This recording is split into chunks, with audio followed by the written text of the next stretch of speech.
Akan ada kekuatan di tengah-tengah kami ingin menyerah dan lari dari hadapan-Mu Tuhan. Engkau selalu ada bersama dengan kami. Seperti pelangi sehabis hujan, itulah janji setiamu Tuhan. Di balik dukaku telah menanti harta yang tak ternilai dan abadi. Seperti pelangi sehabis hujan, itulah janji setiamu Tuhan. Di balik dukaku telah menanti harta yang tak ternilai dan abadi.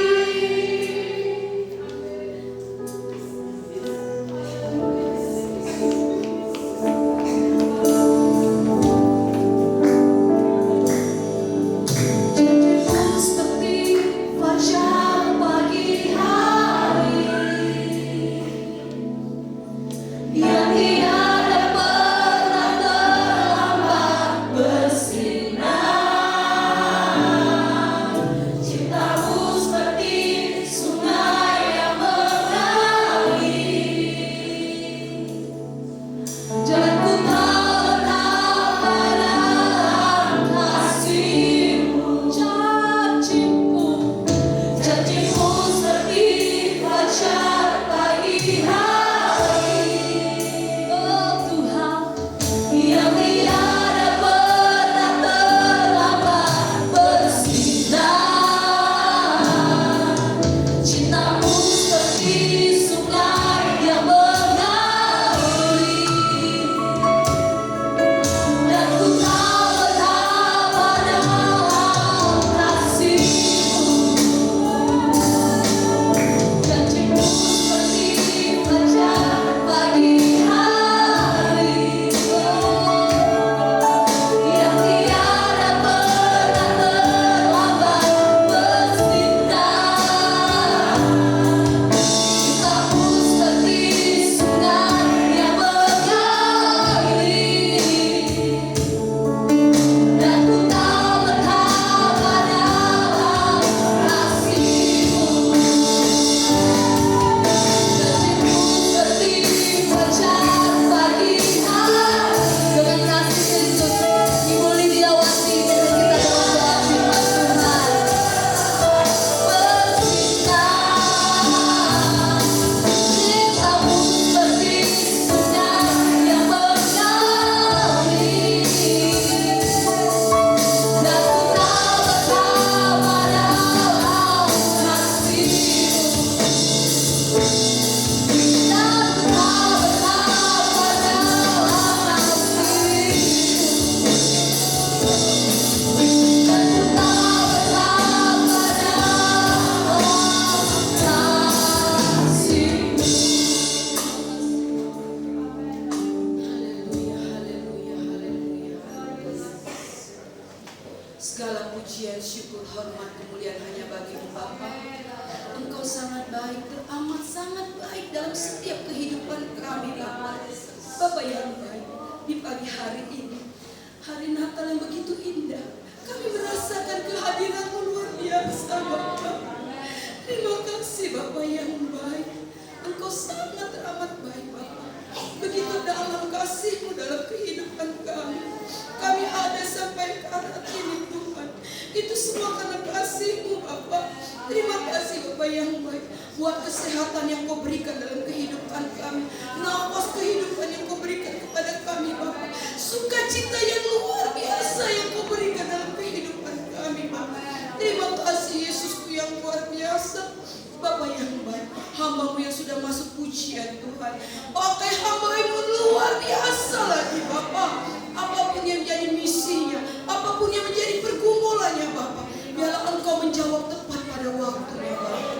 Bapa yang baik, setiap hamba-hambamu yang melayani, Bapa berkati luar biasa Bapa.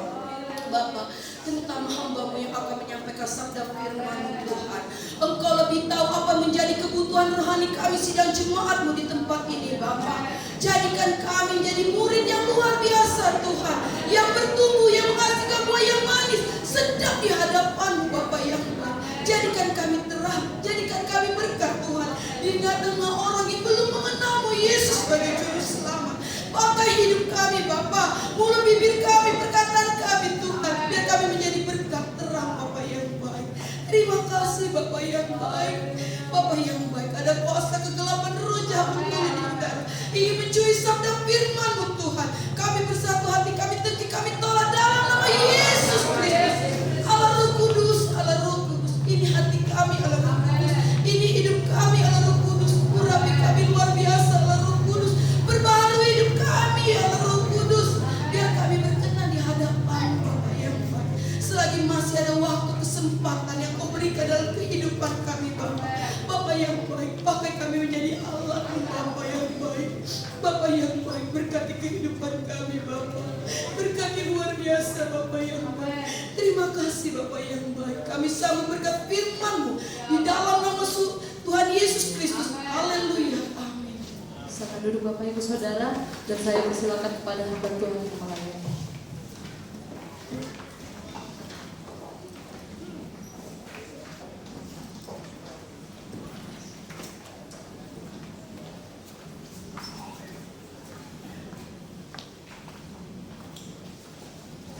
Puji Tuhan.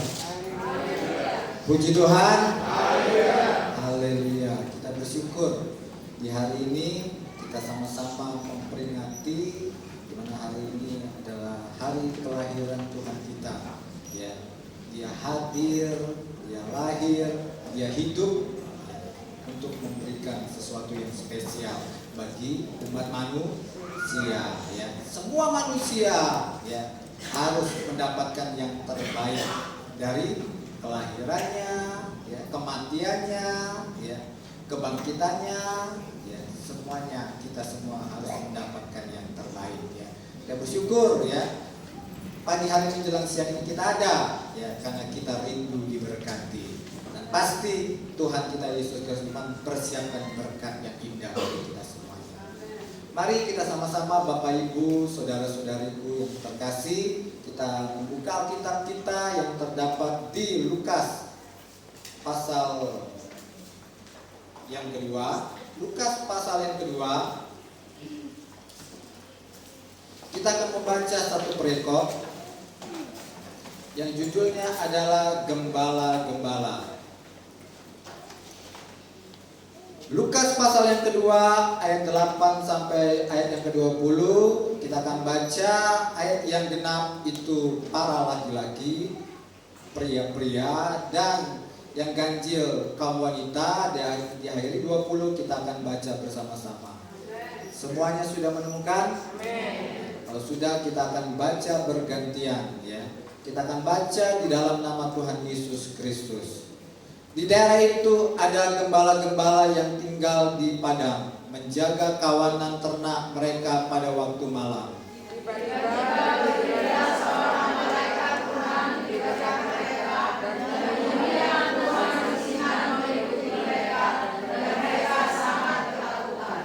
Lalu kata malaikat itu kepada mereka, "Jangan takut, sebab sesungguhnya Aku memberitakan kepadamu kesukaan besar untuk seluruh bangsa. Hari ini telah lahir bagimu juru selamat, yaitu Kristus Tuhan di kota Daud.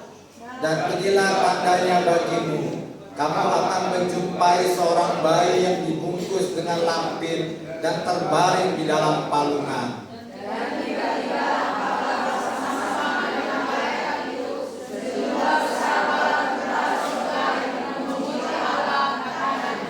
Kemuliaan bagi Allah di tempat yang maha tinggi, dan damai sejahtera di bumi di antara manusia yang berkenan kepadanya.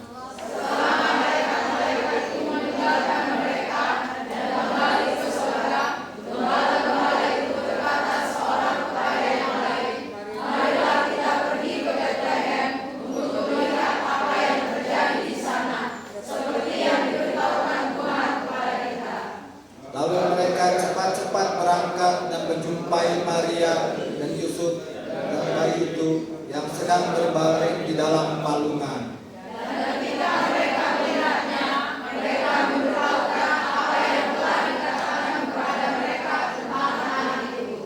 Dan semua orang yang mendengarnya heran tentang apa yang dikatakan gembala-gembala itu kepada mereka.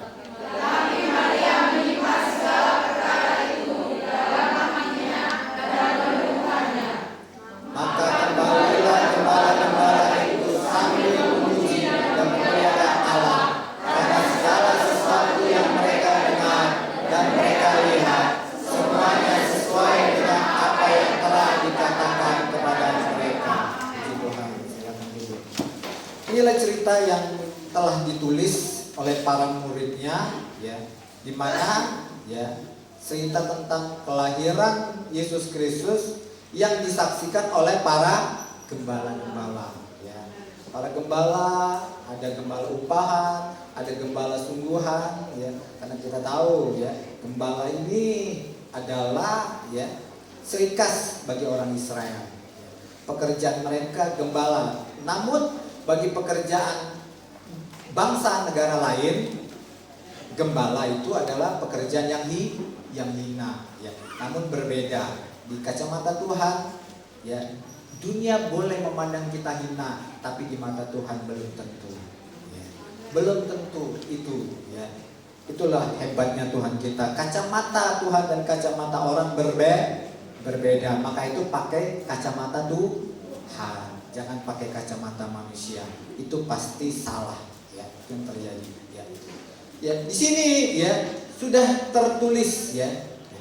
Pada waktu, ya, kelahiran Tuhan Yesus, ya, ternyata, ya, ada, ya, malaikat Tuhan yang menampakkan diri kepada para gembala, ya, yaitu di ayat yang ke-10, ya. Lalu kata malaikat itu kepada mereka, jangan takut, sebab sesungguhnya aku memberitakan kepadamu kesukaan besar untuk seluruh bangsa. Itu yang terjadi, ya. Ternyata melalui kelahiran Tuhan Yesus, ya, malaikat pengen memberitakan yang namanya berita kabar baik yang benar-benar menghasilkan, yaitu namanya kesukaan besar, ya. Hanya Tuhan Yesuslah yang dapat memberikan yang namanya kesukaan besar bagi manusia. Siapapun orang hebat di muka bumi ini tidak bisa memberikan kesukaan yang besar. Hanya pribadi Allah yang kita sembah, yaitu yang namanya Tuhan Yesus Kristus, yang dapat memberikan namanya kesukaan yang besar. Bukan hanya berita yang disampaikan, ya, tetapi berita itu adalah sesuatu yang harus diterima oleh manusia. Dan siapa yang memberinya? Itu Tuhan Yesus Kristus. Siapa yang menyampaikannya? Itu malaikat. Siapa yang menyampaikannya? Itu manusia. Namun yang melakukannya siapa? Tuhan Yesus Kristus yang melakukan, supaya manusia mendapatkan kesukaan yang besar. Untuk siapa? Bukan untuk saya saja, tetapi untuk seluruh bangsa, ya, itu intinya, ya. Tuhan itu tidak mau pilih-pilih, mau orang baik maupun orang berdosa. Berita ini harus didengar oleh semua bangsa. Berita ini bukan harus hanya didengar, tetapi dialami oleh semua bangsa. Itu yang terjadi, ya. Dan melalui pesan ini, ya, ya, supaya, ya, para gembala ini juga menceritakan apa yang harus mereka sampaikan kepada banyak orang. Kenapa? Karena mereka mendengar langsung dari malaikat, ya. Apa itu? Ya, berita kesukaan besar yang akan dilakukan oleh Tuhan. Ayat 11.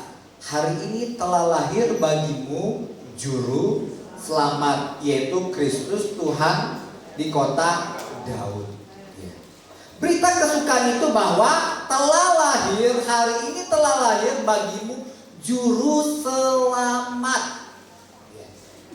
Inilah berita kesukaannya, yaitu lahirlah seorang, ya. Seorang itu apa pekerjaannya? Seorang itu pekerjaannya yaitu juru selamat. Kalau juru masak berarti dia paling ahli memasak. Apapun masakannya pasti enak. Yang namanya juru masak. Mau masakan Jawa, Cina, ya, Manado, Batak, ya, semuanya mau masakan luar negeri dia pasti bisa. Itu namanya juru masak. Ya. Itulah kabar, ya.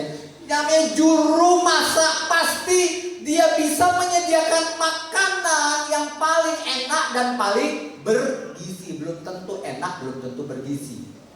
Hanya juru masak yang tahu enak dan bergizi. Itu yang terjadi. Hanya juru masak yang tahu mana yang benar-benar makanan ini enak dan mana makanan ini yang bergizi. Juru masak, ya, demikian dia harus melakukan yang terbaik, ya, bagi orang-orang yang datang kepadanya, apalagi juru selamat. Ya, juru selamat, ya, sangat berbeda jauh antara juru masak sama juru selamat. Jauh perbedaannya, ya. Itu yang terjadi, ya. Kenapa? Karena dialah yang bisa menyelamatkan kita. Yang namanya juru selamat, dia bisa apa? Menyelamatkan kita dari sakit penyakit. Betul? Dokter terbatas, betul? Dokter terbatas. Dokter bisa angkat tangan menyerah. Aku tidak bisa. Walaupun kamu mau kasih aku uang 10 triliun, kalau aku tidak sanggup, ya tetap aku tidak sanggup. Aku tidak akan bisa menyembuhkanmu.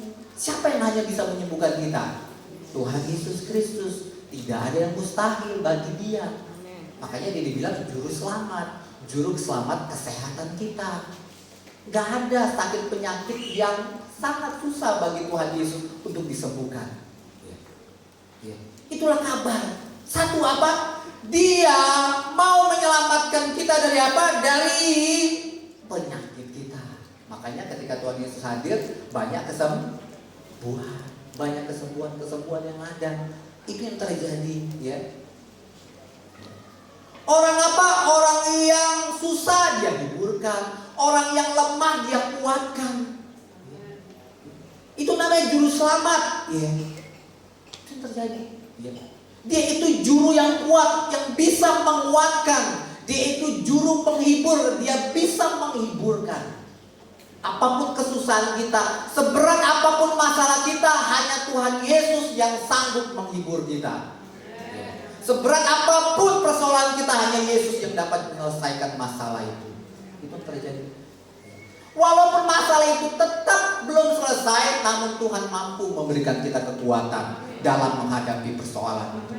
Itulah hebatnya Tuhan kita. Namanya juru selamat, ya. Orang yang lemah harus diselamatkan. Dia perlu kekuatan. Kalau enggak, hancur dia. Itu yang terjadi. Orang yang susah, menangis, ya, perlu diselamatkan, perlu dihibur, sehingga ada sukacita. Kesukaan itu membawa sukacita. Kesukacita, ya, sukacita yang sangat besar, yang melampaui apa yang diberikan dunia, ya. Tidak sama sukacita yang diberikan Tuhan kita Yesus Kristus. Itu yang terjadi, ya. Bahkan bahkan kematian pun tidak dapat menghalangi Yesus. Kematian orang yang sudah mati bisa dihidupkan oleh Tuhan Yesus. Itulah namanya juru selamat. Dia mampu. Ekonomi kita lagi susah, ya. Kita bangkrut, bisa nggak diselamatkan? Dipulihkan lagi? Bisa. Tidak ada perkara yang sulit bagi Yesus. Namanya juru selamat. Namun apa? Ya, yang saya sampaikan ini dalam beberapa bagian yang tadi dia melakukan bagian-bagiannya. Namun apa yang dilakukan oleh Yesus ini adalah hal-hal yang kecil. Hal-hal yang kecil sekali bagi Yesus. Hanya bisa menyembuhkan, menguatkan, menghiburkan, membuat kita yang dulu miskin jadi kaya, yang dulu kita sakit jadi sembuh, yang dulu kita mati bisa dihidupkan lagi. Itu sangat gampang bagi Tuhan. Namun apa? Apa yang dikerjakan juru selamat, yang paling penting yang dikerjakan oleh juru selamat itu apa? Mari kita buka. Ini yang paling penting. Ya. Matius pasal yang pertama. Matius pasal yang pertama, saya akan baca ayat 21. Matius pasal pertama ayat 21. Ini disampaikan kepada Yusuf. Saya akan baca.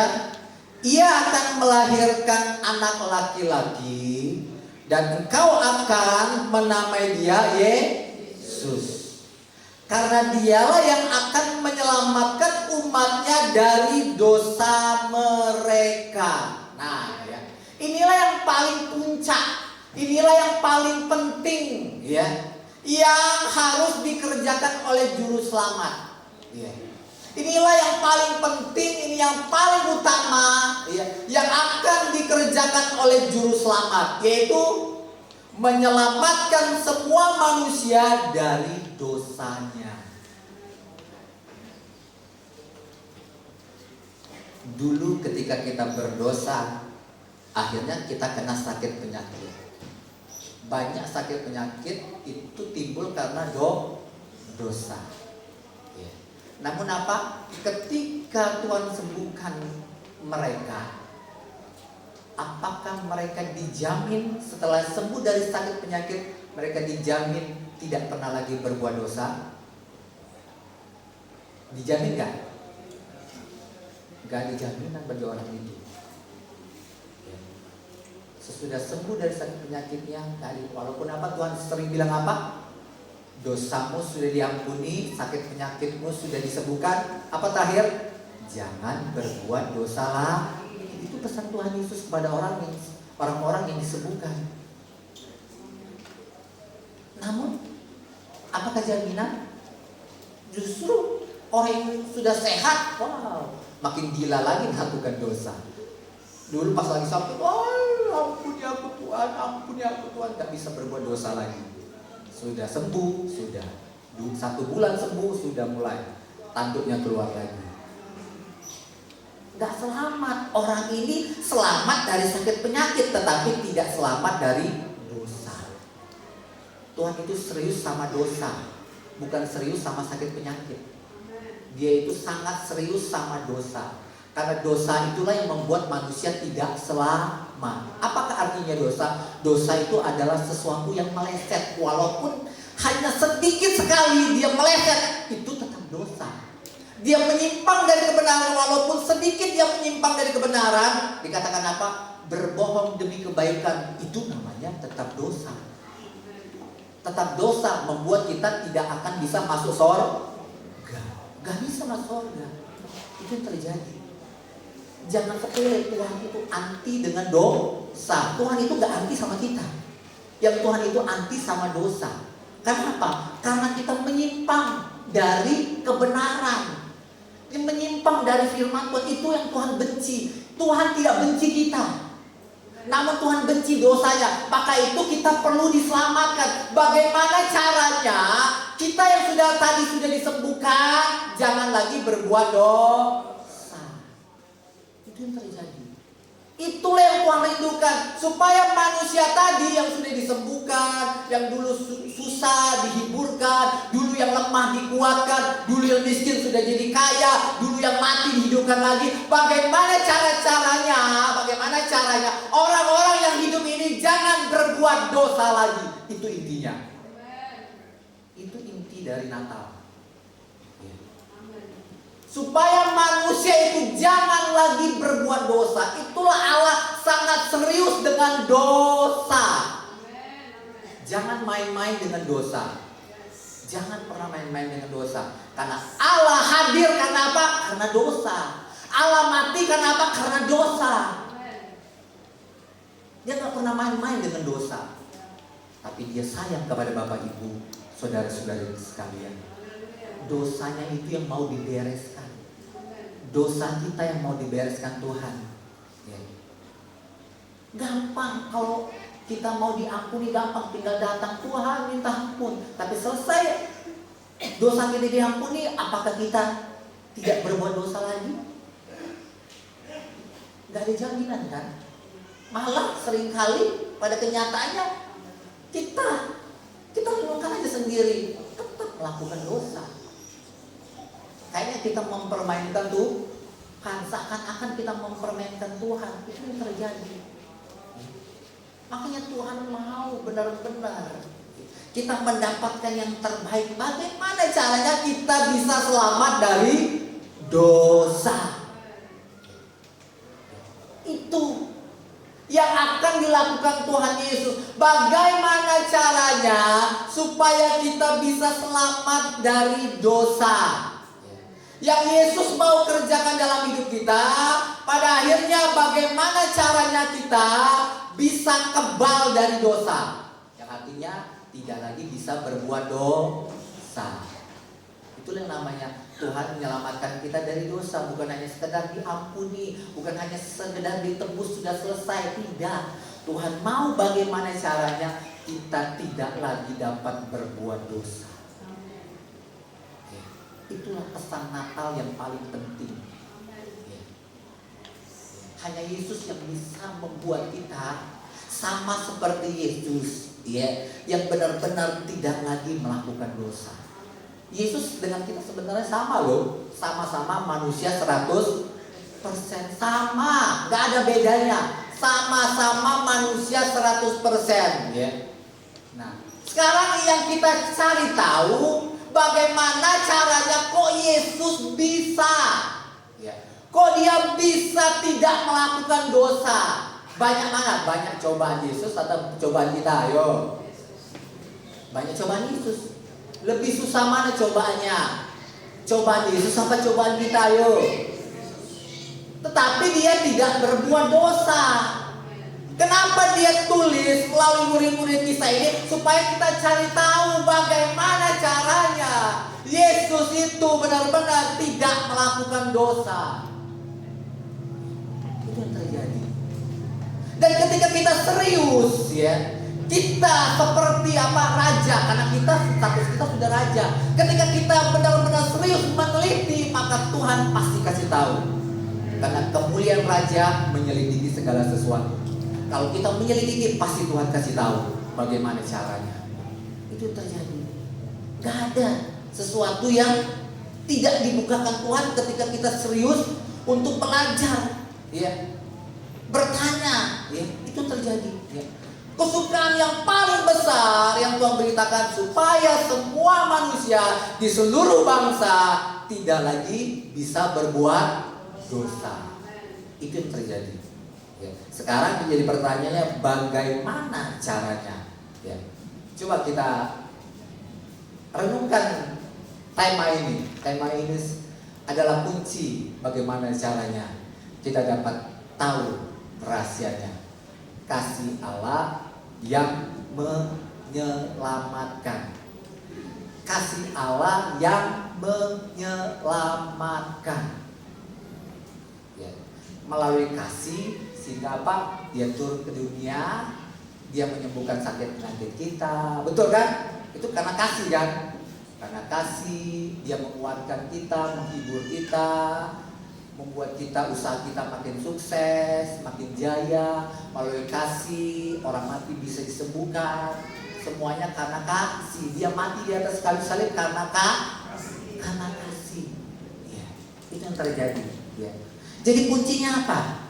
Kuncinya supaya kita benar-benar tidak lagi dapat berbuat dosa adalah kuncinya adalah kasih.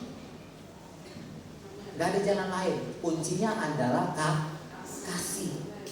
Ingat, Allah adalah kasih. Allah adalah kasih.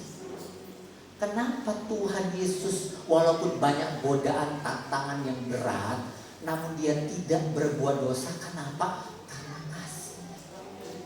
Kasih itulah yang membuat dia tidak mau melakukan dosa. Kasih itulah yang membuat Yesus tidak mau melakukan dosa.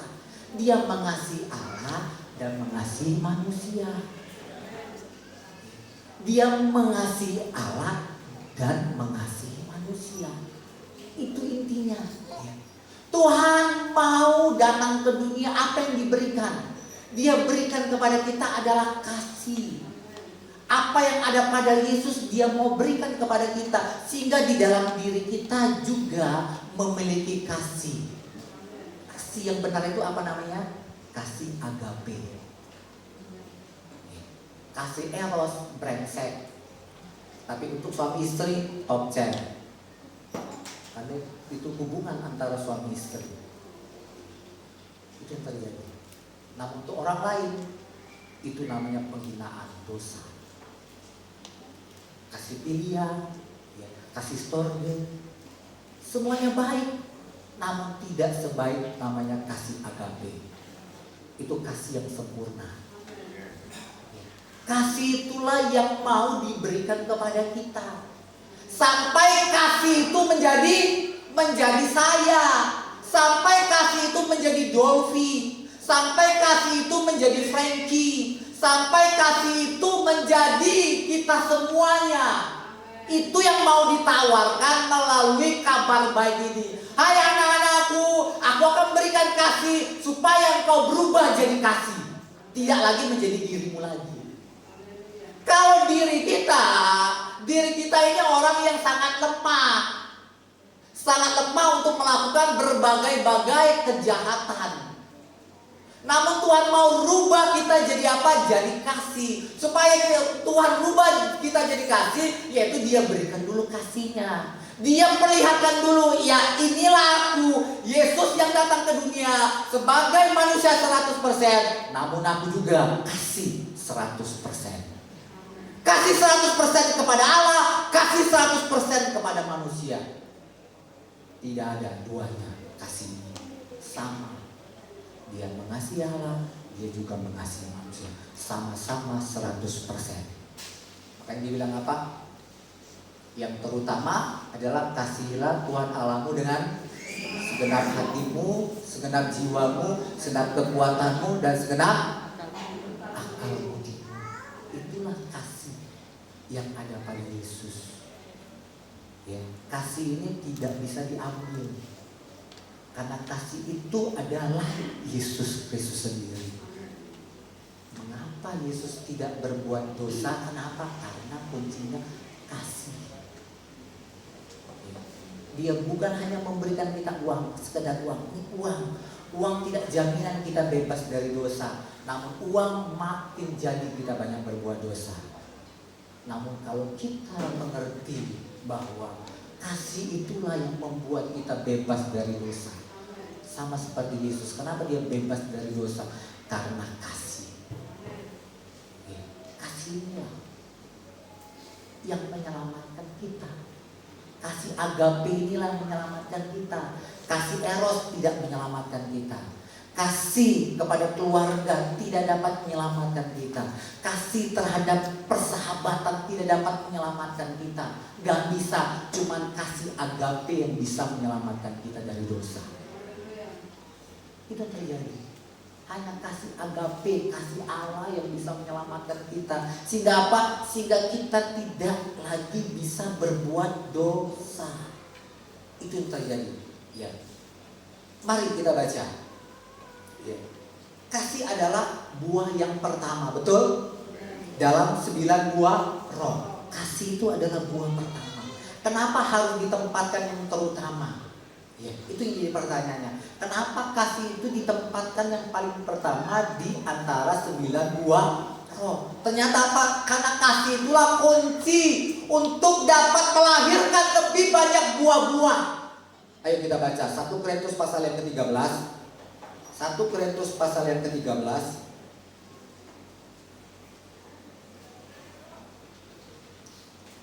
Saya akan baca mulai dari ayat yang keempat. 1. Kasih itu sabar. Ketika kita punya kasih agape, maka lahirlah yang namanya kesabaran. Kalau kasih itu bukan dilandasi dengan, kalau sabar itu bukan dilandasi dengan kasih, maka kasih itu, maka apa? Kalau sabar itu tidak dilandasi dengan kasih agape, maka sabar itu ada waktunya. Ada waktunya. 1 kali disenggol, 2 kali senggol, 3 kali senggol. Bos, aku ini ada batasnya bos. Ya, sabarku tinggal sedikit lagi bos. Ya, jangan macam-macam ya, jangan sekali lagi ya. Itu yang terjadi. Kalau sabar itu ya tidak dilandasi dengan kasih, maka sabar itu sewaktu-waktu dia pasti meredam. Nggak bisa tahan. Itu yang terjadi. Tapi kalau kasih itu lahir karena kasih agape, sabar itu tidak berkesudahan. Sabar itu tidak ada batasnya. Mau dibilang apa kita, mau jelekin apa nggak akan terpengaruh. Itulah pentingnya kasih agape. Sama seperti kita dalam mendidik anak masih kecil. Kenapa kita bisa sabar mendidik anak kita masih kecil? Kenapa? Karena ada kasih. Walaupun belum ada kasih agape, namun tetap ada kasih. Dan kasih itulah kasih apa? Kasih filial, ya, kasih keluarga. Ya, untuk mengasihi apa? Mengasihi anak-anak kita. Namun apa? Seringkali kasih kita kepada anak-anak ada batasnya. Betul nggak orang tua? Ada batasnya nggak? Ada batasnya. Seringkali kemarahan kita memuncak. Itu yang terjadi. Itu kenapa? Karena kita hanya punya kasih keluarga. Itu yang terjadi. Beda kalau kasih apa? Kasih agape berbeda. Itu yang terjadi. Jangan mentang-mentang kita sabar, namun nggak boleh marah. Boleh marah. Siapa nggak boleh marah? Tapi jangan sampai marah itu berbuat dosa. Kata Tuhan apa? Untuk mendidik anak, ambil rotan, pukul dia. Kenapa? Karena kasih. Kalau kasihnya, kalau tidak ada kasih agape, dia pukul semau tepak sampai patah kaki, sampai cacat. Itu yang terjadi. Itu kenapa? Kasih keluarga. Kasih keluarga itu terbatas. Ketika dia marah lihat anaknya, dia pukul, ada yang cacat. Itu yang terjadi. Namun kasih agape berbeda. Itu yang terjadi. Sama seperti Tuhan Yesus. Ketika dia mati di atas kayu salib, apa dia balas? Enggak balas Tuhan Yesus. Apa yang dilakukan oleh Tuhan Yesus? Bapa, ampunilah mereka, karena mereka tidak tahu apa yang mereka lakukan. Sama seperti kita dalam mendidik anak-anak. Seringkali, kamu masih kecil, aku tahu kamu tidak tahu apa-apa. Kamu hanya, anak-anak tuh hanya eksperimen, mencoba. Dia nggak tahu akibatnya apa yang terjadi. Betul? Kita sebagai orang tua seperti itu. Makanya kita bisa mengasihi mereka. Begitulah kasih agape yang Yesus lakukan. Walaupun dia mati di atas kayu salib. Apa kata Tuhan Yesus? Ampunilah mereka karena mereka tidak tahu apa yang mereka perbuat. Itu kasih agape. Dia mau mengampuni. Sebesar apapun dosa kita, dia mau mengampuni kita. Itu yang terjadi. Itu kasih agape. Makanya Yesus tidak berbuat dosa. Itu yang terjadi. Yesus pernah marah. Di mana Yesus marah? Di bait Allah, ketika bait Allah dijadikan sarang penyamun, tempat berjualan. Di mana lagi Yesus marah? Ketika dia memarahi Petrus. Banyak nggak Petrus dimarahi Tuhan Yesus? Banyak nggak? Sering nggak Petrus dimarahin? Sering. Marah boleh, tapi jangan sampai berbuat dosa. Marah boleh, tapi jangan caci maki orang itu. Yang terjadi. Karena kasih, maka marah Tuhan Yesus tidak berbuat dosa. Yang kedua apa? Marah itu jangan berkepanjangan. Cukup apa? Sampai matahari terbenam. Cukup kalau marahnya malam sampai matahari terbenam lagi. 24 jam kelamaan gitu. Kalau siang marah-marahan, cukup cukup sampai matahari terbenam. Kalau marah-marahnya lagi malam, kejadiannya malam, cukup sampai matahari terbit. Itu yang terjadi. Ya, kalau marahnya berkepanjangan itu namanya pemarah. Ya. Kalau marah boleh, tapi tidak boleh berkepanjangan, berlarut-larut. Apalagi sampai benci, sampai ke 7 turunan, galak tuh ampun itu. Rugi dewek Bapak Ibu, rugi dewek. Itu yang terjadi. Ya. Itulah kasih agape, bisa menolong kita supaya apa? Kita jangan berbuat dosa, supaya kita jadi tidak pemarah. Marah boleh tapi tidak jadi pemarah. Berlarut-larut. Ya. Sudah, ya sebentar lagi sudah mau tahun baru, masih berlarut-larut. Bapak Ibu, pemuda remaja, stop. Ini kabar baik. Tuhan mau menolong Bapak, Ibu, saudari-saudari supaya lepas dari sakit hati. Supaya lepas dari kekecewaan. Tinggalkan semuanya itu, ampunilah orang itu. Bukan karena kita mampu, namun karena kita mau. Bukan karena kita mampu, kita ini tidak akan mampu. Namun karena kita mau, ketika kita mau Dia beri kemampuan. Itu tadi. Ketika kita mau mengampuni orang lain, maka di situ Tuhan berikan kita kemampuan lebih lagi untuk dapat melakukan apa yang kita lakukan sama seperti Tuhan lakukan kepada manusia. Itu terjadi. Kenapa? Karena kita mau. Kalau kita tidak mau, Tuhan tidak pernah paksa. Kamu gak mau, ya sudah. Oke, buat suka-sukamu sendiri. Kalau kamu mau, aku tolong pasti. Itu terjadi. Itu yang Tuhan mau dalam kehidupan kita. Di hari Natal hari ini, putuskan semua kekecewaan, kepahitan, sakit hati. Putuskan, bereskan itu. Ya, aku sudah dapat kabar baik.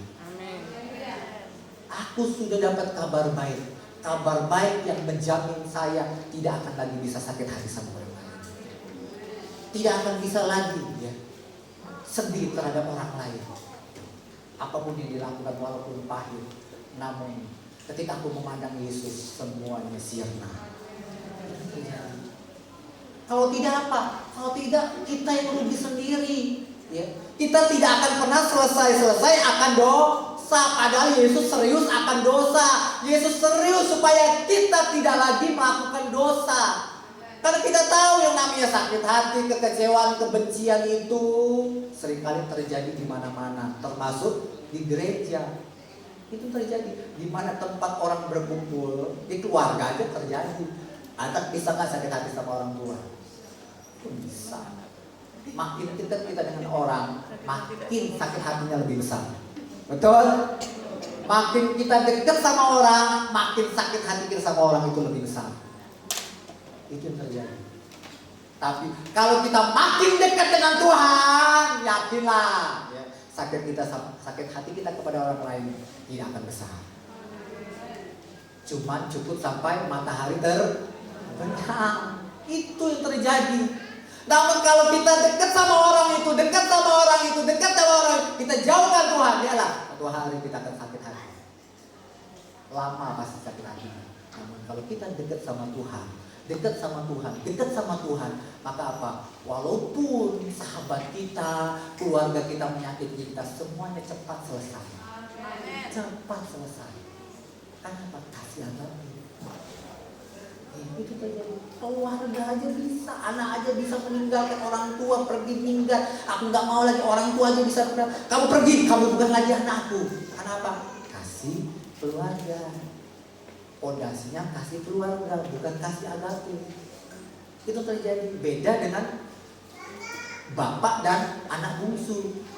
Anak bungsu tidak diusir, anak bungsu pergi sendiri. Ya, itu terjadi. Anak bungsu nggak disakiti, namun dia pergi sendiri. Namun karena kasih agape, setiap hari bapak menanti anak-anaknya, supaya tetap. Dan kalau penantian akhirnya ujung tiba, dia datang. Itu terjadi. Kalau ya Pak, kesabaran. ketika Bapak ini punya kasih agape, setiap hari dia sabar menunggu anaknya. Walaupun dia tahu dosa anak bungsu ini sangat besar, namun dosanya tidak melebihi kasih agape. Itu terjadi. Dosa sebesar apapun tidak akan bisa melebihi kasih agape, tidak akan bisa melebihi. Hanya kasih agape yang bisa membereskan segala dosa. Hanya kasih agape yang bisa membereskan segala dosa. Itu yang terjadi. Itulah hebatnya ya, kasih agape itu. Terus apalagi? Kasih itu melahirkan kemurahan hati. Selalu bermurah hati, bukan hanya sabar. Kalau cuma sabar aja, kalau nggak murah hati, murah hati itu lebih dari kata sabar. Kalau cuma sabar, dia sabar. Tapi kalau murah hati dikatain, kamu ini jeleknya. Dia murah hati, terima kasih. Kamu ganteng, saya bersyukur. Kamu diciptakan dengan ganteng. Puji Tuhan, hebat kamu. Itu murah hati. Murah hati itu memberikan sesuatu dengan murahnya, walaupun kita sudah dibenci. Itu namanya murah hati. Kalau cuma sabar aja, gak cukup bagi Tuhan.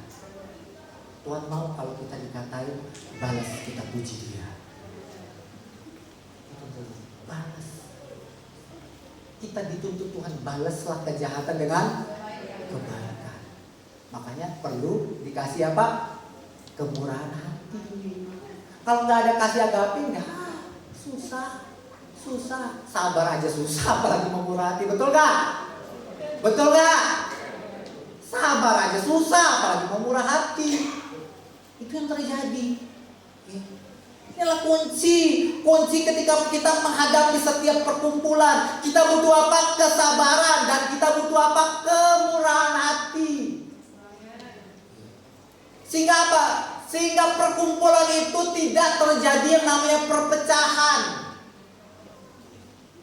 Setiap kumpulan, iblis paling senang terjadi perpecahan. Paling senang. Dia akan mulai bisikan kepada satu, bisikan kepada A, bisikan kepada B, pancing satu, pancing dua, pancing tiga, pancing empat, sampai meledak semuanya. Itu yang terjadi. Dan itu perlu namanya apa? Setiap kumpulan perlu namanya kesabaran dan kemurahan hati. Sebesar apapun kesalahan dia, saya tetap bermurah hati. Walaupun dia nggak mau minta maaf sama saya hari ini berikan pengampunan. Amin. Itu sukacita Natal. Sukacita Natal hari ini, saya memberikan pengampunan. Walaupun orang itu nggak mau minta maaf, saya berikan pengampunan. Itu sukacita Natal. Sukacita Natal yang Tuhan mau lihat hari ini. Itu yang terjadi. Kita beri kemurahan hati kepada setiap orang yang layak. Ya kenapa? Karena kita tahu orang ini kan seperti nggak tahu, nggak tahu apa dia perbuat, dia anggap itu benar, ya sudahlah. Itu yang terjadi. Namun karena Tuhan yang sudah memberikan saya murah hati, saya berikan itu dengan cuma-cuma. Karena Tuhan sudah berikan dengan cuma-cuma. Itulah kasih karunia yang diberikan dengan cuma-cuma. Terus apa lagi? Dia tidak cemburu. Enggak cemburu. Ada satu, dia kok lebih sayang dia sama aku, ya enggak cemburu. Itu yang terjadi. Orang yang dilingkupi oleh kasih agape enggak cemburu. Bebas orang itu mau sayang sama siapa saja. Namun aku tahu aku sangat disayang oleh Tuhan Yesus Kristus. Bebas. Orang bisa salah menilai, namun aku sangat bersukacita Tuhan tidak pernah salah menilai saya. Itu terjadi. Itulah. Ya. Kasih itu tidak cemburu. Ya. Istri tidak cemburu terhadap suaminya ketika suaminya lebih sayang sama mobil daripada saya. Tidak cemburu. Tidak cemburu. Itu terjadi. Ngapain aku cemburu? Ya. Kenapa? Tuhan lebih sayang sama aku. Ngapain cemburu? Dia bebas melakukan apa saja. Tapi ingat, tunggu waktunya. Kalau Tuhan sudah sentil, nyakok gitu. Itu yang terjadi. Bebas kita melakukan apa saja. Ya. Namun kalau anak kasih, dia nggak cemburu. Ya. Dia nggak cemburu, dia tetap sayang kepada orang itu walaupun orang itu tidak sayang sama dia. Nggak cemburu. Ya. Ya, tetap istri sayang kepada suami, tetap ya suami tetap sayang kepada istri walaupun cerewet, tetap. Karena kasih agape, aku tetap sayang sama dia. Aku terima dia apa adanya. Itu terjadi. Kenapa? Karena kasih agape. Kalau kasih keluarga aku gak tahan dengan pepetan tiap hari, gak tahan aku. Tapi karena kasih agape aku bertahan. Itu terjadi. Itu hebatnya kasih agape. Terus satu lagi, ia tidak memegahkan diri dan tidak sombong. Sama seperti Yesus, dia Allah, dia rela turun ke dunia, lahir di mana? Di kandang domba. Itulah ciri awal yang Allah perlihatkan kepada manusia. Aku adalah pribadi yang tidak sombong, namun rendah hati. Apa kata Tuhan? Belajarlah kepadaku, karena aku rendah hati dan lemah lembut. Itu ciri. Rendah hati dan lemah lembut sepaket. Orang rendah hati pasti lemah lembut. Ya, nggak sombong. Baru di depan ini sudah sombong. Wah hebat kan aku kan, wah hebat kan aku kan. Nggak ada kesombongan yang lahir. Nggak ada kesombongan, itu yang terjadi. Ya. Makanya ya, saya ketika belajar di sekolah Alkitab Beji, hai kamu hamba Tuhan, jangan kamu anggap pelayanan di mimbar lebih hebat daripada yang di bawah. Guru-guru saya bilang, kamu harus sama. Kalau pelayanan di mimbar hebat, kamu harus juga pelayanan di bawah juga hebat. Nyapu, ngepel, gosok WC, sikat kamar mandi, itu diajarkan di sekolah kita.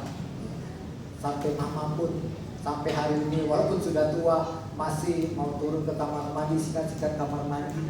Itu dari didikan ya. Bahwa pelayanan itu bukan cuma di atas mimbar, namun di bawah mimbar. Makanya kalau bapak ibu ya nggak punya talenta di atas mimbar, ya nggak bisa punya talenta, namun bisa memungut sampah yang ada di gereja ini, nyapu, ngepel sampah di mata Tuhan. Jangan pandang, wah aku nggak bisa apa-apa.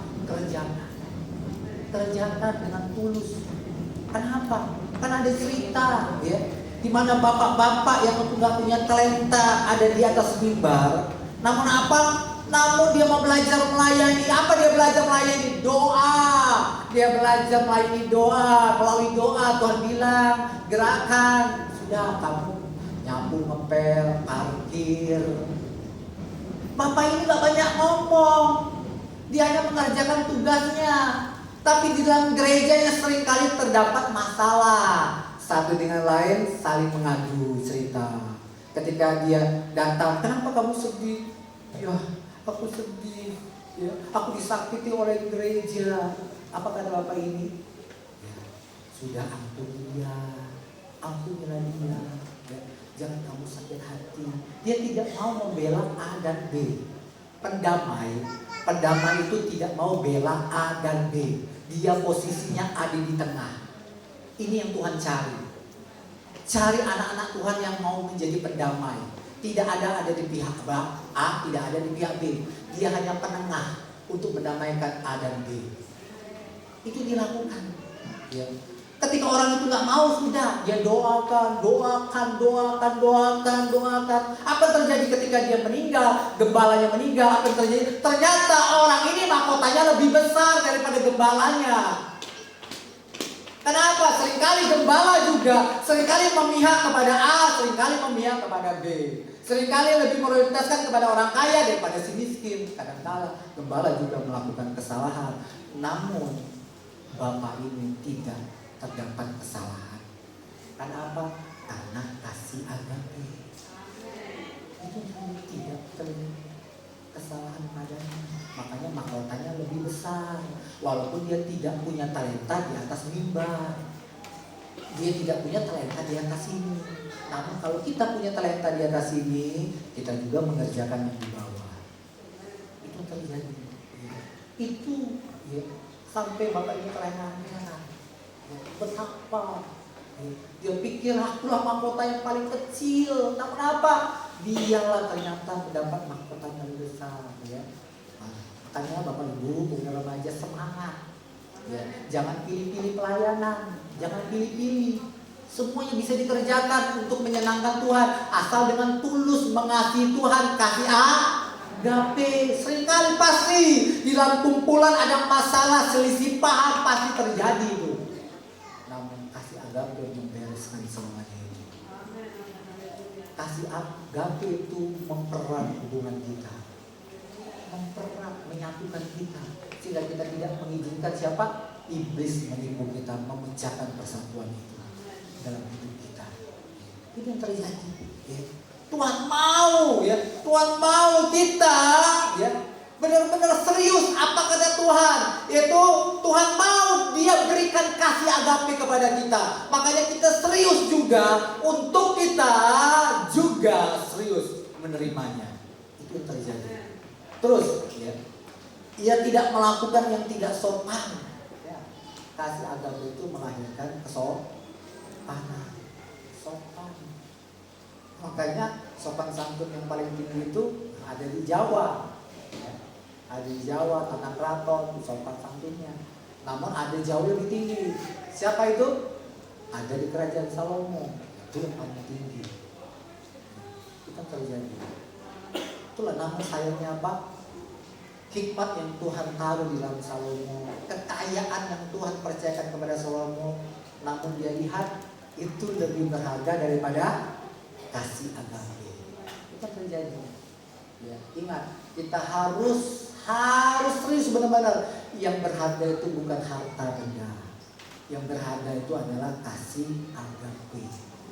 Itu yang menolong kita supaya kita bisa selamat. Selamat di bumi, selamat di akhirat.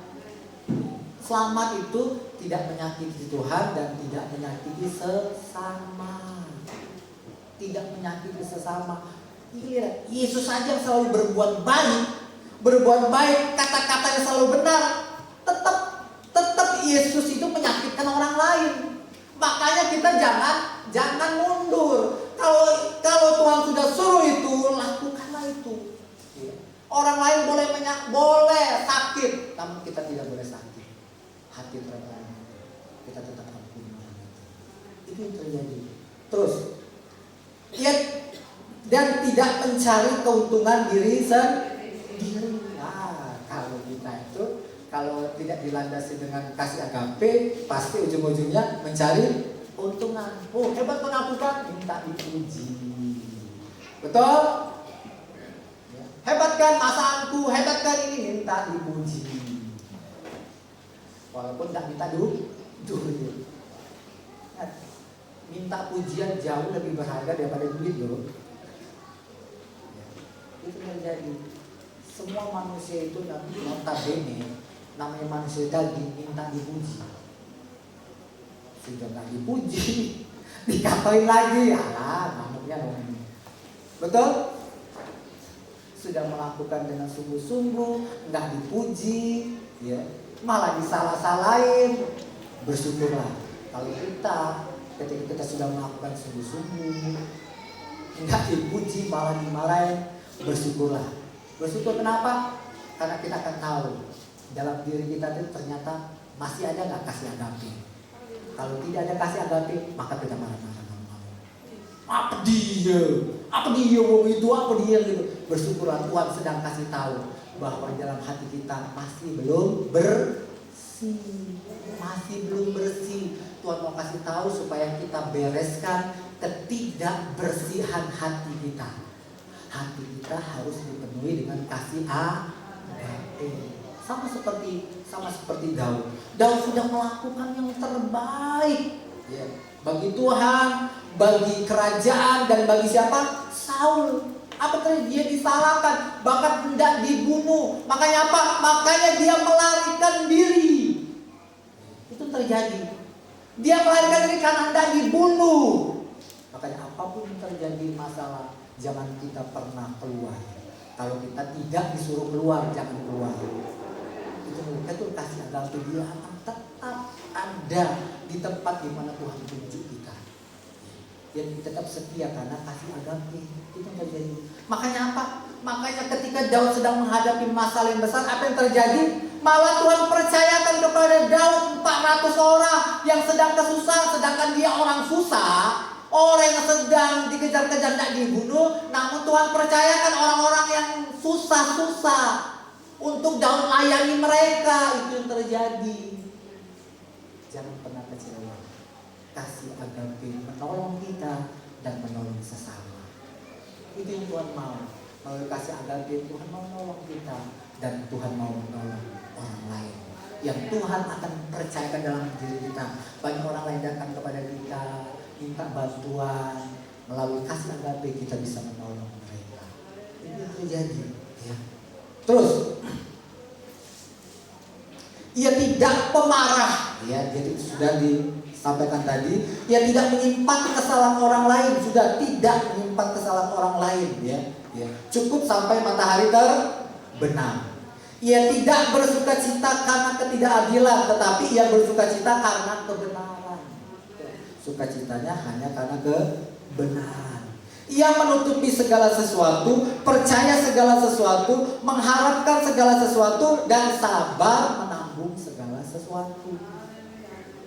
Itu terjadi. Itulah hebatnya kasih agape. 8.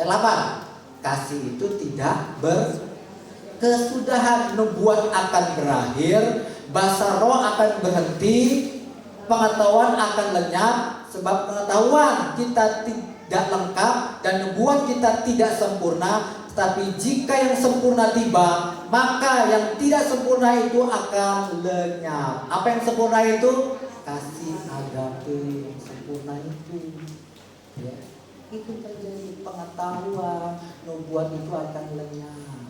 Namun kalau Tuhan sudah berikan kita kasih agape, tidak akan pernah lenyap. Makanya Paulus berkata, sakit penyakit, ketelanjangan, kelaparan, penderitaan, kematian, tidak ada yang dapat memisahkan aku dari kasih Tuhan. Sekali Yesus tetap Yesus. Itu terjadi. Walaupun sebesar apapun masalahnya, sekali Yesus tetap Yesus. Sekali manusia tetap aku mencintai dan mengasihi manusia. Walaupun orang itu tidak mencintai dan mengasihi aku, namun karena kasih agape aku tetap mengasihi Tuhan. Itu terjadi. Ya. Sekarang yang jadi pertanyaannya, bagaimanakah kita bisa mendapat kasih agape? Itu yang jadi pertanyaan. Kan enak, ya. Kita bahas tentang kasih agape enak. Sekarang jadi pertanyaan, bagaimana caranya kita dapat kasih agape? Itu yang terjadi. Ya. Yang pertama, ya. Yang pertama kita tiru seperti siapa? Para gembala. Ya. Ketika sudah mendengar kabar baik itu, apa yang dilakukan oleh para gembala? Dia segera datang ke Bethlehem. Untuk apa? Mencari sang juru selamat. Itu. Ketika kita hari ini mendengar bahwa Tuhan menyampaikan kabar baik yang bisa menyelamatkan kita dari dosa, maka apa? Maka jangan tunggu lama-lama, carilah Tuhan setiap hari. Carilah Tuhan setiap hari. Maka apa? Maka ketika kita sudah cari apa? Minta itu setiap hari. Tuhan, aku mau kasih agape ada dalam diriku, sampai kasih agape itu menjadi diriku sendiri. Sampai kasih agape itu menjadi diriku sendiri. Itu terjadi. Itu yang kita harus tidak pernah bosan-bosan, harus kita sampaikan, kita cari dan sampaikan kepada Tuhan. Bahwa itulah permohonan kita yang paling utama. Sama seperti gembala. Jangan tunggu lama-lama. Setiap orang yang mencari pasti mendapat. Mencari dan menemukannya, setiap orang meminta mendapat. Setiap orang yang mengetuk pintunya akan dibukakan. Itu yang terjadi. Setiap hari itulah pergumulan kita. Kalau tidak pergumulan kita setiap hari, maka apa? Yakinlah kita menjadi orang yang gampang tersakiti. Yang kedua, kita menjadi orang gampang menyakiti orang lain. Itulah yang kita akan lakukan. Ketika tidak ada kasih agape, dua hal ini yang kita lakukan. Kita akan menyakiti diri kita sendiri, kita juga akan menyakiti orang lain. Kalau kita tidak mau menyakiti diri kita sendiri dan menyakiti orang lain, kuncinya hanya kasih agape. Ada cara lain. Ya, itu yang terjadi. Yang kedua, yang kedua ini yang paling besar, ya. Ketika kita lakukan ini, maka apa? Kita akan berbuah-buah lebat 30 kali lipat, 60 kali lipat, sampai 100 kali lipat. Ingat ya, buah-buah, semua buah-buah, baik itu buah-buah Roh Kudus, baik itu apalagi buah-buah pertobatan yang tadi sudah disampaikan, itu semua buah-buah pertobatan, buah-buah pelayanan, apalagi buah-buah jiwa-jiwa. Semuanya lahir karena apa? Karena kasih agape. Semuanya lahir karena kasih agape. Tuhan mau ya buah-buahnya itu 30 kali lipat, 60 kali lipat, sampai 100 kali lipat. Itu yang terjadi. Ya. Bagaimana caranya? Yaitu dalam Matius pasal 28 ayat 19 dikatakan di sini, karena itu pergilah, jadikanlah semua bangsa muridku dan baptislah mereka dalam nama Bapa dan Anak dan Roh Kudus.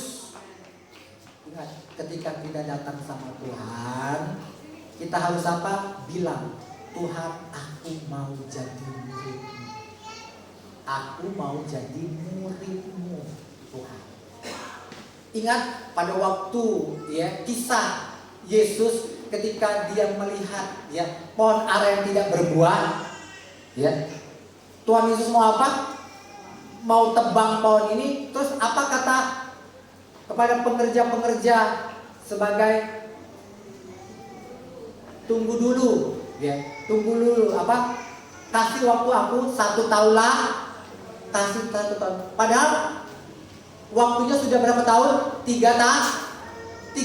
Waktu yang ditunggu-tunggu itu sudah 3 tahun, namun tidak berbuah.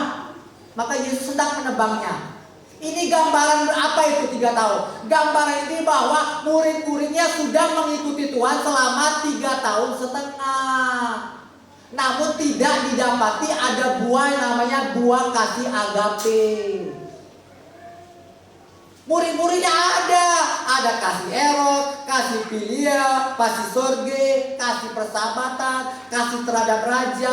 Dia punya, murid-muridnya punya. Namun apa? Yang didapati oleh Tuhan Yesus tidak punya kasih agape. Makanya apa kata Tuhan Yesus? Apa kata pengajar? Beri waktu aku 1 tahun lagi. Apa yang terjadi ketika Yesus mati di atas kayu salib? Dia naik sorga. Sebelum dia naik sorga, apa pesannya? Jangan pergi kemana, tunggulah di sini. Aku akan memberikan janji yang Bapa janjikan kepadamu. Kamu akan penuh dengan Roh Kudus. Makanya apa? Ketika di hari 10 mereka berdoa, mereka dipenuhkan Roh Kudus. Apa yang terjadi? Cinta mula-mula itu berkobar-kobar dalam hidup mereka. Ketika cinta agape itu berkobar-kobar dalam hidup mereka, apa yang terjadi? Buah itu terus datang. Itu kuncinya. Para murid-muridnya orang-orang yang gagal. Namun apa? Janji Tuhan, tenang. Kalau kamu mau menunggu, kamu akan diberi kuasa. Kuasa itu menjadikan para murid-muridnya sangat mencintai Tuhan. Makanya apa? Ketika itu terjadi, ya, mereka ketemu Tuhan bukan seminggu sekali. Setiap hari 3-5 kali mereka ketemu sama Tuhan. Kenapa? Karena cinta. Cintanya dan kasihnya kepada Tuhan. Kalau sekarang, janganlah tiap hari, aku ini sibuk, banyak pekerjaan. Memang di zaman dulu tidak ada pekerjaan mereka. Zaman dulu mereka tidak sibuk. Zaman dulu mereka tidak punya anak apa? Sama seperti kita, dia juga punya anak. Namun apa? Karena kasih agape itu dia mampu setiap hari datang kepada Tuhan 3 sampai 5 kali dalam sehari dia datang sama Tuhan. Makanya apa? Ketika mereka benar-benar sangat mengasihi Tuhan, buah itu nggak usah disuruh-suruh, kamu harus lakukan ini, kamu harus lakukan ini, kamu harus, itu akan mengalir dengan sendirinya. Roh Kudus yang mengerjakan dalam hidup kita. Tuhan, Roh Kuduslah yang mengerjakan semua di dalam hidup kita. Itu sangat penting. Makanya saya bersyukur. Kenapa? Kenapa saya dan istri saya kemarin diizinkan ke Korea? Ternyata saya melihat pemuritan itu sangat terbukti. Pemuritan yang dilakukan gereja yang saya lihat bersama istri saya sangat terbukti. Hasil dari pemuritan itu maka apa? Pelayanan di dalam berhasil, pelayanan di luar berhasil. Banyak jiwa-jiwa yang terjangkau. Itu terjadi. Jiwa-jiwa yang di dalam damai, rukun, sehingga apa? Ketika itu terjadi di dalam aja bangkit, maka Tuhan kirim jiwa-jiwa. Itu terjadi. Ternyata ini maksud Tuhan izinkan. Kenapa saya dan istri saya ke Korea? Karena apa? Karena visi misi Tuhan. Karena visi misi Tuhan, kasih Allah menyelamatkan. Sehingga saya melihat ini bukti kasih agape itu seperti itu. Walaupun seakan-akan nggak mungkin, ya. Namun saya pede-pede bisa lah ke Korea, bisa lah. Walaupun cuma modal berapa juta, bisa lah. Ternyata banyak sekali pengeluaran. Tapi puji Tuhan di 3 bulan terakhir, ya Tuhan kirim 4 orang kasih berkat sehingga dapat 8 juta. Di 3 hari terakhir Tuhan kirim juga melalui jemaat sehingga terkumpul 5,5 juta. Ternyata itu maksud Tuhan. Tuhan kasih dana supaya apa? Tuhan mau lihat ini, ya, terapkan gereja tempat ini, terapkan karena itu visi misi Tuhan. Terjadi yang namanya pemuritan. Oh, mereka doa kuat sekali doa. Namun doa tidak cukup. Karena apa? Karena pendeta ini selalu belajar dari setiap kesalahannya. Dia mau merubah kesalahan. Dulu dia pikir kalau mau gereja itu bangkit, dia harus punya gelar tinggi. Tapi apa yang terjadi ketika dia sudah sampai S3, ternyata pelayanannya gitu-gitu aja.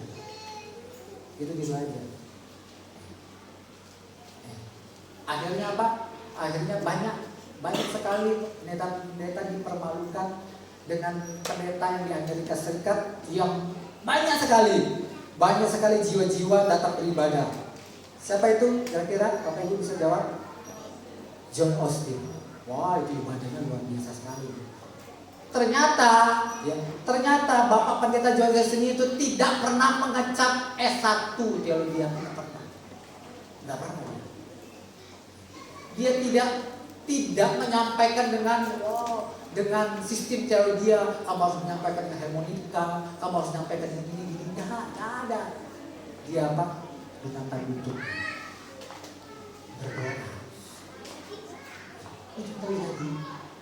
Makanya banyak jiwa-jiwa.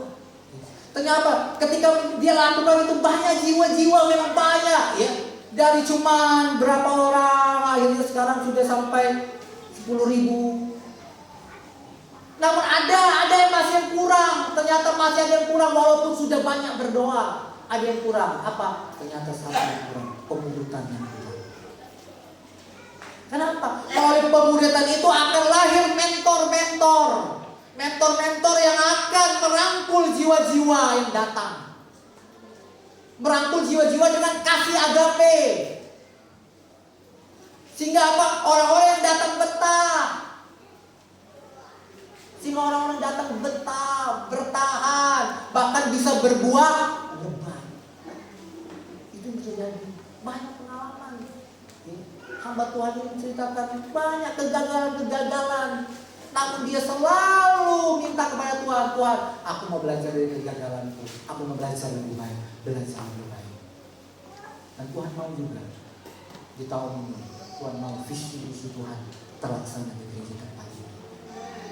Kasih agape menyelamatkan kita dari dosa. Puji Tuhan, demikianlah ya, kebenaran firman Tuhan pada hari ini.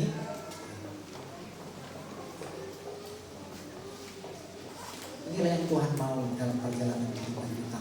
Tahun kemarin temanya tentang kemuliaan Allah.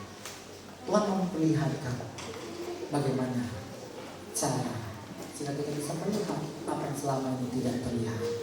Namun hari ini kita sudah diperlihatkan. Tuhan mau supaya visi misi Allah untuk gereja GPDI, bukan hanya untuk gereja GPDI, saya yakin untuk Kota Batu Raja ini intinya Kota Batu Raja ini mendengar kabar baik banyak jiwa-jiwa.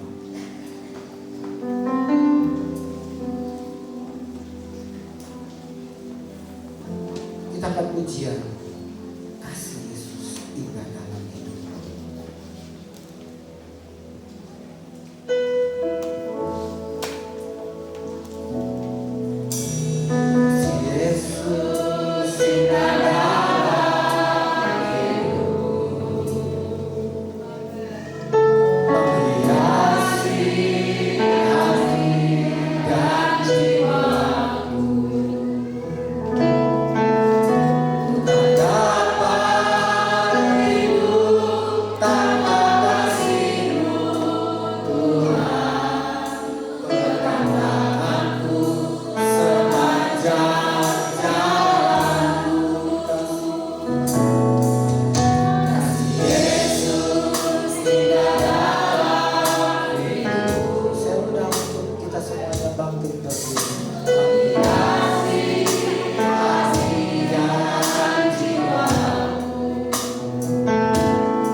meminimalkan, tidak lagi menyakiti orang lain dengan perkataan, tidak lagi menyakiti orang lain dengan perbuatan tingkah laku kita.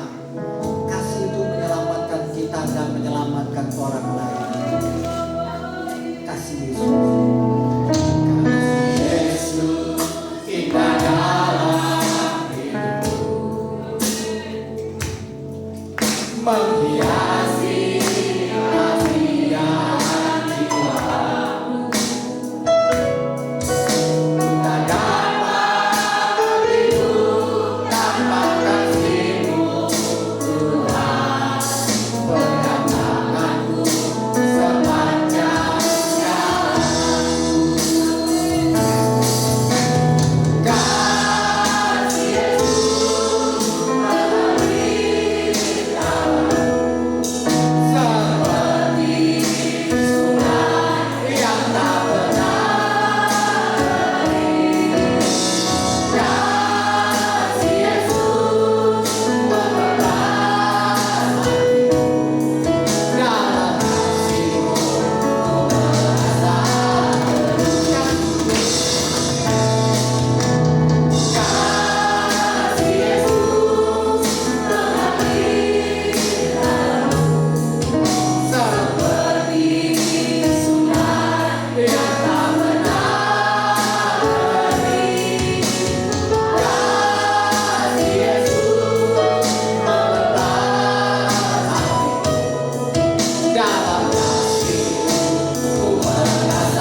Silakan duduk Bapak Ibu Saudara, kita akan menjalankan persembahan.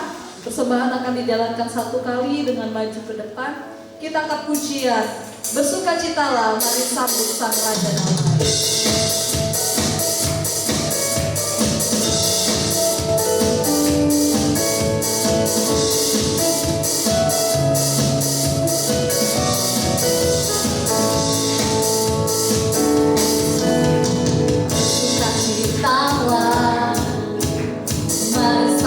Sang Raja Damai, Juru Selamat dunia, datang untuk menebus umatnya.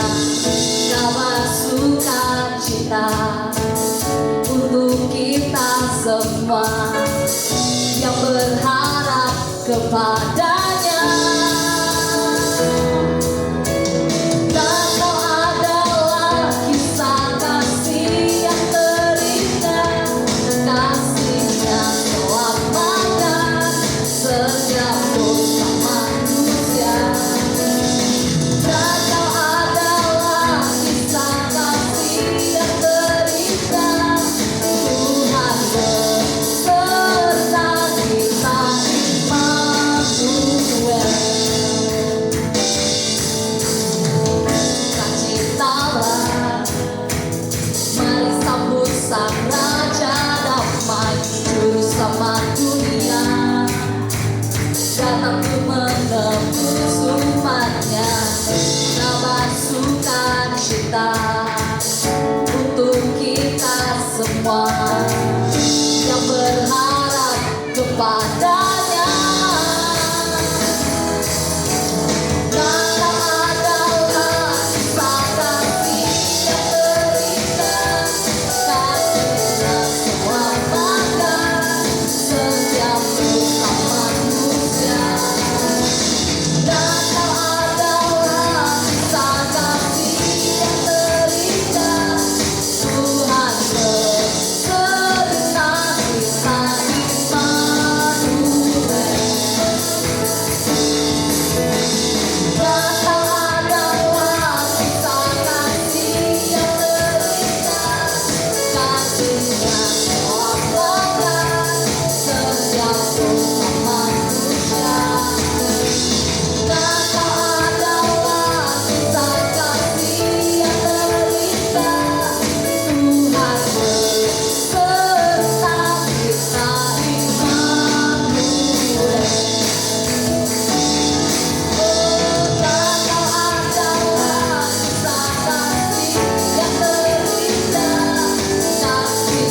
selamatkan setiap dosa manusia.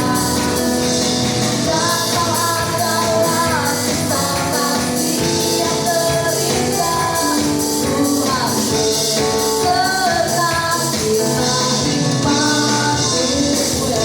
Bersukacitalah, bersukacitalah, mari sambut Sang Raja Damai, Juru Selamat dunia, datang untuk menebus umatnya.